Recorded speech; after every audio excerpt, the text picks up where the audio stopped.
Let me just quick start this off by saying that it makes me very happy that Kurt Warner, who is one of the greatest athletes and humanitarians, who's given so much back to the community and the world, has finally gotten a movie about himself. And that makes me happy inside. Because this means there's a lot more people that would like to see movies like this made about in the future. And I have hope.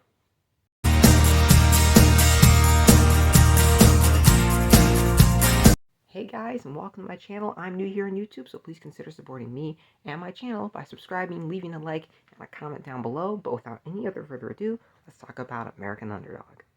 American Underdog, the Kurt Warner story, comes from the Irwin brothers. It stars Zachary Levi, Anna Paquin, Dennis Quaid, Adam Baldwin, and is the story of Kurt Warner's journey from becoming a guy who played in college football, who almost didn't get a chance to even start on his college team, to moving up to being accepted by the Green Bay Packers before not going anywhere there, becoming just someone without a job who then had to stock shelves, to eventually ending up in arena football and eventually moving up to the Rams, becoming MVP and Super Bowl champion. So let's talk about the movie. First off, I was really curious how they were going to shoot the football scenes, because I've seen a lot of movies in the past that have been about football, and they'll film the football scenes different ways. Quite often, they will just use insert shots of the actor's face, and he'll like drop back and will cut to nothing but actual footage of the game. There's some where they will actually shoot it themselves, but not try to recreate it. There's some where they will try to recreate it. There's some where the camera work is so chaotic you can't understand what's happening. There's some where they try to make it look identical to how a real game looks. So I was really curious as to how they were going to make it look. I was very happy to see there was a good mixture and combination and marriage of everything. There are some shots taken directly from the actual games. There are some shots that are reshot and have been recreated to look like that. And that was really good. Also, they have a lot of camera shots that are just on the ground following him around that aren't very like big fancy aerial shots. They just give you his point of view.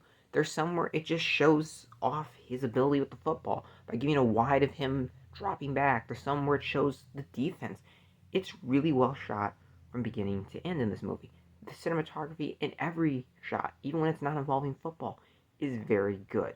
Now, I will say John Debney's score is a little disappointing. Don't get me wrong, there are some pieces of music in here that sound really bombastic and loud and triumphant and build up and they're heroic, but I just don't know. There was just something lacking about it. It sounded very typical. There was nothing about the music, at least in the movie, that made me really moved. There were a few pieces that I thought were really good, a few tracks sounded excellent, but it was just a pretty typical score, and I really wish they'd done more with it.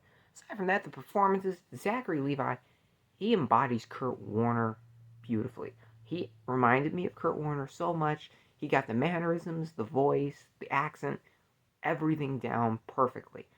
And the story seems very much like it's based on true events and is primarily true events. It doesn't seem like it's been too Hollywoodized. There are some scenes, like the movie does seem pretty formulaic, the way it plays out. But it does it in an interesting way, and it also seems more real.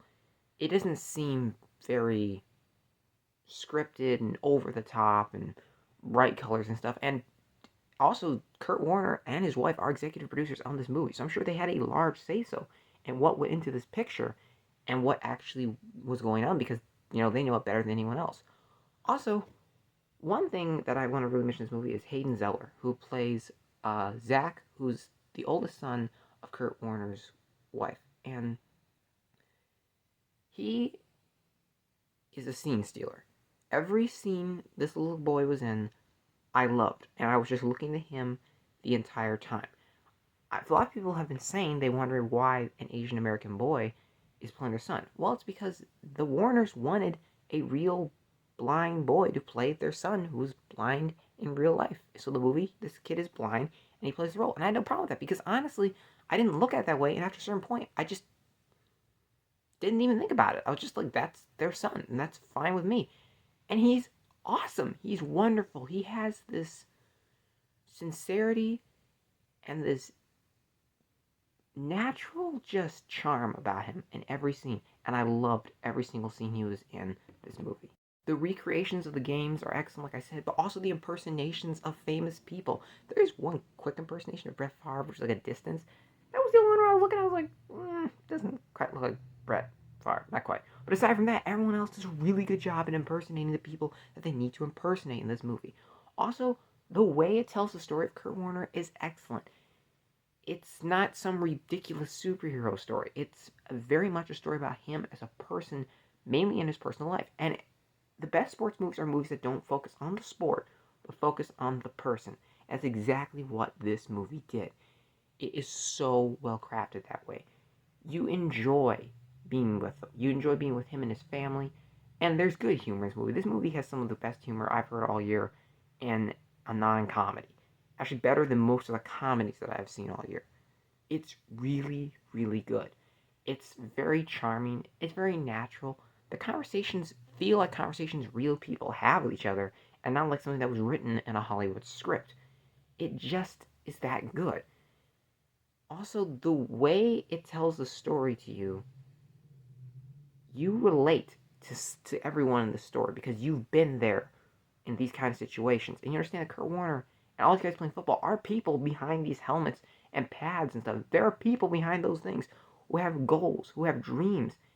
There's this whole monologue he gives at the beginning saying that over 1 million kids in America play high school football every year. Out of that, 5% will make it to college. Now that only 1% will make it to the NFL, and less than that are even quarterbacks.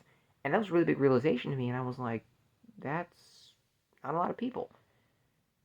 And it really is put in perspective how these people who do go to the NFL, that for instance we will say are terrible players, they've worked very hard to get here. It's not that they're terrible. They just may not be like Patrick Mahomes, Tom Brady, Jerry Rice level, but they are good and they've worked hard for this. And the movie really helped me put that in perspective.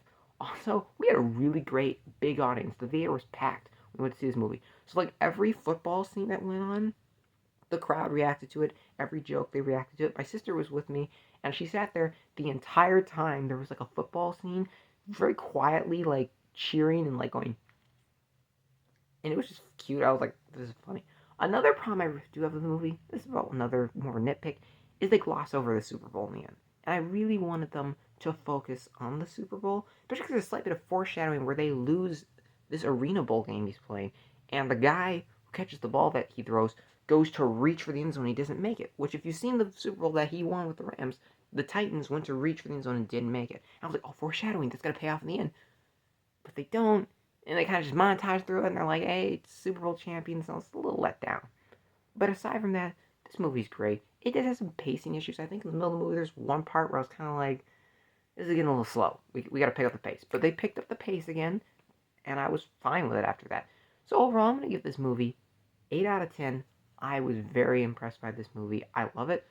My sister loves it and says it's talking about she wants to buy it, which is rare because she usually doesn't want to buy movies right after seeing them like that. So, thanks as always for watching, and I'll see you next time.